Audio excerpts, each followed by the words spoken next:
दोस्तों, इंडिया ने 7 मई 2025 की आधी रात को पाकिस्तान और पाकिस्तान ऑक्यूपाइड जम्मू कश्मीर के 9 अलग अलग आतंकवादियों के ठिकानों पर हमला करके उनको खत्म कर दिया है। हमले के ठीक बाद 1:51 पर इंडियन आर्मी के ऑफिशियल ट्विटर हैंडल से एक ट्वीट आता है, #Pahalgam terror attack, justice is served, जय हिंद। यह अटैक एक ऑपरेशन था जो पहलगाम में मारे गए टूरिस्टों का बदला था। पाकिस्तान के मुजफ्फराबाद, बहावलपुर, गल्फगढ़ जैसे 9 अलग अलग ठिकानों पर पाकिस्तान आतंकवादियों को पाल रहा था, जहां 10 से लेकर 50 टन आरडीएक्स को छुपा के रखा गया था, जहां पर टेररिस्टों को ट्रेन किया जा रहा था, जहां से गन्स और एम्यूनेशन इंडिया में सप्लाई किए जा रहे थे, उसको हमारी इंडियन एयरफोर्स ने मिसाइल दाग कर उड़ा दिया। इन्हीं ठिकानों के बारे में एक और बात बता दें कि 26/11 मुंबई हमले का मास्टरमाइंड हाफिज सईद और 2001 संसद हमले का मास्टरमाइंड मौलाना मसूद अजहर इन्हीं ठिकानों पर बार बार ट्रेस किए गए थे। That's why the location. Indian air force के मिराज 2000 और सुखोई 23 जैसे एडवांस एयरक्राफ्ट को सुबह सुबह इंडियन एयरफोर्स पाकिस्तानी एयरबेस में ले जाती है और इन 9 ठिकानों को टारगेट करके उड़ा देती है और निस्तानाबूद कर देती है। अपने डिफेंस मिनिस्ट्री के अकॉर्डिंग इन ठिकानों पर रह रहे आतंकवादी भारत में हमले की साजिश कर रहे थे, इसलिए इस ऑपरेशन के अंडर इन ठिकानों को निशाना बनाया गया। सैटेलाइट इमेजरी और मोमेंट सिग्नलिंग के थ्रू इन 9 लोकेशंस को ट्रैक किया गया, जिसमें रावलपिंडी भी आता है। रावलपिंडी वो जगह है जहां पे लश्कर ए तोयबा का कैंप माना जाता है। इन्हीं आतंकवादियों को पाकिस्तान भारत में आतंकवाद मचाने के लिए गन्स एंड एम्यूनेशन देता है, ड्रोन्स देता है और एडवांस हथियार देता है। कहा जा रहा है कि इन्हीं जगहों में से एक जगह ऐसी है जहां से पहलगाम अटैक की साजिश की गई थी, जिसे अब इंडियन एयरफोर्स ने निस्तानाबूद कर दिया है। बहावलपुर, जिसे जैश ए मोहम्मद का गढ़ माना जाता है, यह वही टेररिस्ट ऑर्गेनाइजेशन है जिसने 2001 में पार्लियामेंट अटैक किया था और 2009 में पुलवामा अटैक किया था। And to our no surprise, इन दोनों हमले का मास्टरमाइंड मौलाना मसूद अजहर इसी लोकेशन पे ट्रैक किया गया था बार बार कुछ दिन पहले। हालांकि पाकिस्तान का कहना है कि ये इंटरनेशनली डेजिग्नेटेड टेररिस्ट मौलाना मसूद अजहर पाकिस्तान में है ही नहीं। लेकिन एक बात पक्की है कि इस ऑपरेशन में जैश ए मोहम्मद का कमांडर मौलाना तालिब रहमानी मारा गया है। मुजफ्फराबाद, जो पीओके के अंदर आता है, जहां से आतंकवादियों को लॉजिस्टिक सप्लाई किया जा रहा था, जहां से 50 टन से भी ज़्यादा का गोला बारूद सप्लाई किया जा रहा था, उसे हमारी इंडियन फोर्स ने उड़ा दिया है। और मीरपुर, जहां पे बहुत सारे आतंकवादियों को ट्रेनिंग दी जा रही थी कि भारत में कैसे घुसना है और आतंकवाद कैसे मचाना है, इसी स्ट्राइक के अंदर उन सारे आतंकवादियों को परलोक सिधार दिया गया है। कराची के कुछ इलाके जहां पर लश्कर ए तोयबा के साइबर यूनिट का एक हब माना जाता है, उनको भी इसी स्ट्राइक में उड़ा दिया गया। खैबर पख्तूनख्वा के पास भी कुछ आतंकवादी घुसपैठ के इरादे से बैठे हुए थे, उनको भी इसी स्ट्राइक में मार दिया गया। और बलूचिस्तान, जिसे हथियार तस्करी का एक हब माना जाता है, इसी जगह पर 10 टन आरडीएक्स को डिटेक्ट करके उसको नष्ट किया गया। और पीओके के आसपास जितने भी सीक्रेट इलाके थे जहां पर हथियार डिटेक्ट किए गए, उनको ब्रह्मोस मिसाइल दाग कर खत्म किया गया। ये सारी जानकारी हमें कुछ सोर्सेज से मिल रही है। हालांकि ऑपरेशन को लॉन्च किए गए कुछ ही घंटे हुए हैं जब हम इस वीडियो को शूट कर रहे हैं, इसलिए कुछ फैक्ट्स हो सकता है आगे पीछे हो जाए। पर समझने वाली बात यह है कि इंडिया ने ये ऑपरेशन अभी लॉन्च क्यों किया और इसके पीछे मेन रीजन क्या था। 22 अप्रैल 2025 को कश्मीर के पहलगाम में देश विदेश से कुछ टूरिस्ट आकर अपना हॉलिडे एंजॉय कर रहे थे। पहलगाम की इन खूबसूरत वादियों में ये टूरिस्ट अपना अपना एंजॉय कर रहे थे। कोई गोलगप्पे खा रहा था, कोई चाय पी रहा था, कोई घुड़सवारी एंजॉय कर रहा था। तभी इन निहत्ते बेकसूर टूरिस्टों पर आतंकवादियों ने, पाकिस्तानी आतंकवादियों ने अचानक से हमला कर दिया और उनको मौत की घाटी उतार दी। 26 लोगों की इसमें मौत हुई और इसमें मुख्यतः मर्दों को मारा गया और औरतों को छोड़ दिया गया, ये कह के कि आप जाकर गवर्नमेंट को बताओ, आपके मोदी को बताओ। ये महिलाएं जिनका सिंदूर उस दिन उजड़ गया था, इनका बदला भारत को तो एक दिन लेना ही था और इसी के जवाब में यह ऑपरेशन लॉन्च किया गया, ऑपरेशन सिंदूर। इस ऑपरेशन का नाम ऐसे ही ऑपरेशन सिंदूर नहीं रखा गया, ये एक मजबूत संदेश है उन सारे आतंकवादियों के लिए जिन्होंने पहलगाम में अटैक करके मर्दों को मार के उनके पत्नियों का सिंदूर उजाड़ दिया। सिंदूर जो हमारे भारतीय नारियों के सुहाग, उनके सम्मान और उनके अटूट विश्वास का एक प्रतीक है। ये ऑपरेशन उन सारे महिलाओं के आंसुओं का एक जवाब है जो इस वक्त पाकिस्तान में आग बनकर बरस रहा है। इस ऑपरेशन सिंदूर की तस्वीरें और वीडियोस देखने के बाद हर हिंदुस्तानी का एक ही रिएक्शन है। जो लोग भारत में बैठ के हर बार हमारी आर्मी से, हमारे एयरफोर्स से सबूत मांगते थे कि एयर स्ट्राइक किया है सबूत की तरह, सर्जिकल स्ट्राइक किया है सबूत की तरह, मैं बस देखना चाहता हूं कि इस बार ऑपरेशन सिंदूर का ये लोग क्या सबूत मांगते हैं। क्योंकि इस बार तो खुद पाकिस्तान कह रहा है कि भारत ने पाकिस्तान एयरबेस में घुस कर उनके 9 अलग अलग ठिकानों पर हमला किया है। पहले 2016 की सर्जिकल स्ट्राइक, फिर 2019 का बालाकोट एयर स्ट्राइक और अब 2025 में ऑपरेशन सिंदूर।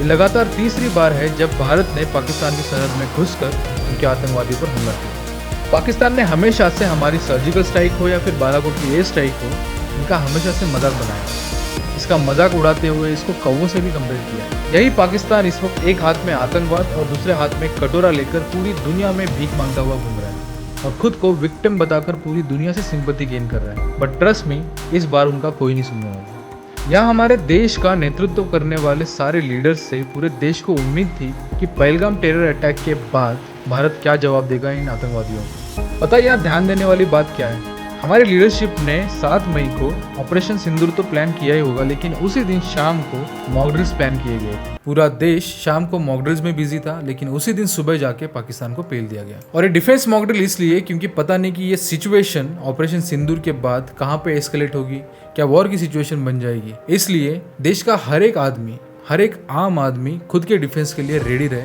इसलिए इन मॉक ड्रिल्स को कंडक्ट किया गया। वॉर सिचुएशंस में बचने के लिए पूरे देश के 244 डिस्ट्रिक्ट के अंदर इन मॉक ड्रिल्स को अंजाम दिया जा रहा है।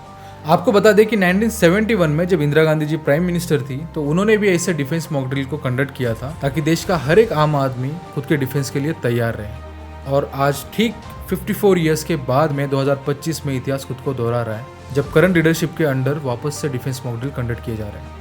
पूरी दुनिया जानती है कि पाकिस्तान वही देश है जिसने 26/11 मुंबई हमले के मास्टरमाइंड हाफिज सईद को पाल रखा है, हमारे देश के दुश्मन दाऊद इब्राहिम को पाल रखा है, अमेरिका के ट्विन टावर्स उड़ाने वाला उसामा बिन लादेन पाकिस्तान के अबोटाबाद में ही पकड़ा गया था और मारा गया था। और ये सब पाकिस्तान के अंदर, यानी कि पाकिस्तान एक आतंकवाद की फैक्ट्री है। और यही पाकिस्तान किस मुंह से जाकर यूएन में बताएगा कि भारत ने जिन 9 ठिकानों पर हमला किया ऑपरेशन सिंदूर के अंदर, वहाँ पर आतंकवादी थे ही नहीं, क्योंकि वहाँ पर तो आतंकवादी थे, उनके बेस कैंप थे, उनके आरडीएक्स थे, उनके गन्स एंड एम्यूनेशन भी थे। और यही एक कारण है कि अमेरिका और इजराइल जैसे बड़े बड़े देश इस वक्त भारत के साथ मजबूती से खड़े हैं और पाकिस्तान के अगेंस्ट। और हमारी फोर्सेस इस बात को लेकर क्रिस्टल क्लियर है कि उन्होंने सिर्फ टेररिस्ट को निशाना बनाया, उन्होंने पाकिस्तानी मिलिट्री को निशाना नहीं बनाया, वहाँ के रेजिडेंशियल एरियाज को निशाना नहीं बनाया, वहाँ के बच्चे और औरतों और निहत्तों को निशाना नहीं बनाया, क्योंकि हमारा कल्चर ही हमें वो नहीं सिखाता।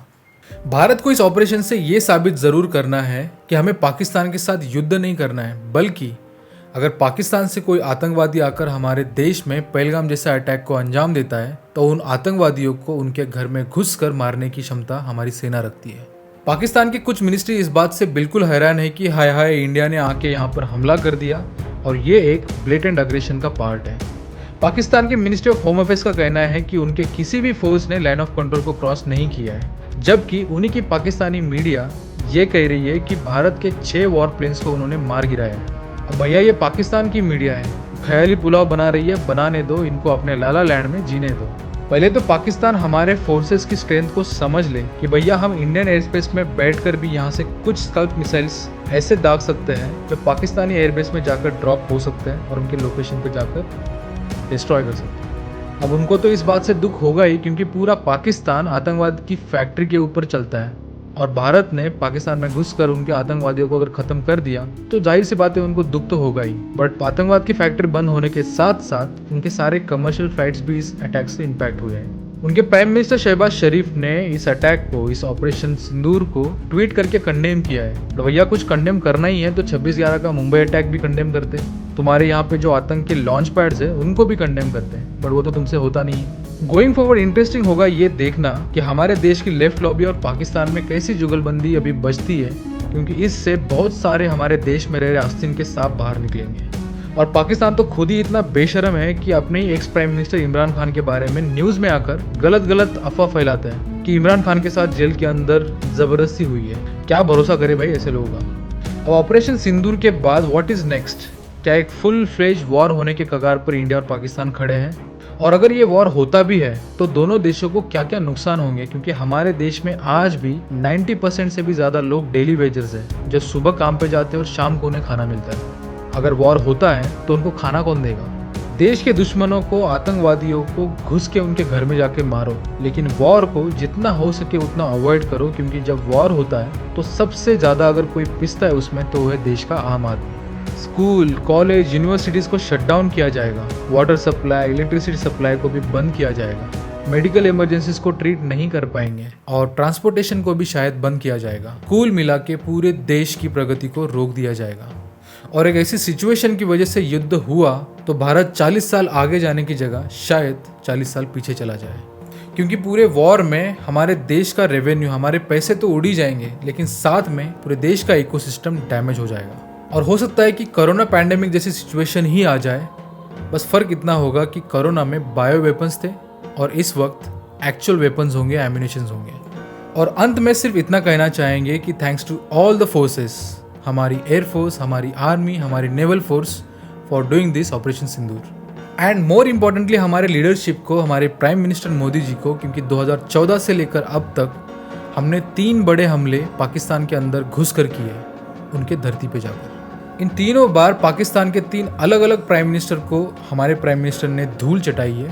पहले नवाज शरीफ, फिर इमरान खान और अब शहबाज शरीफ। ये ऑपरेशन करना बहुत ही ज़रूरी था, क्योंकि पूरे दुनिया में जो भारत की नपुंसकता वाली इमेज है उसको उखाड़ कर फेंकना था और पूरी दुनिया में एक ऐसा संदेश भेजना था कि भारत सिर्फ गांधी की सोच वाला भारत नहीं है, भगत सिंह की सोच वाला भी भारत है, जो ये सोच रखता है कि हम पर हमला करने वाले को हम ढूंढ के मारने की भी क्षमता रखते हैं।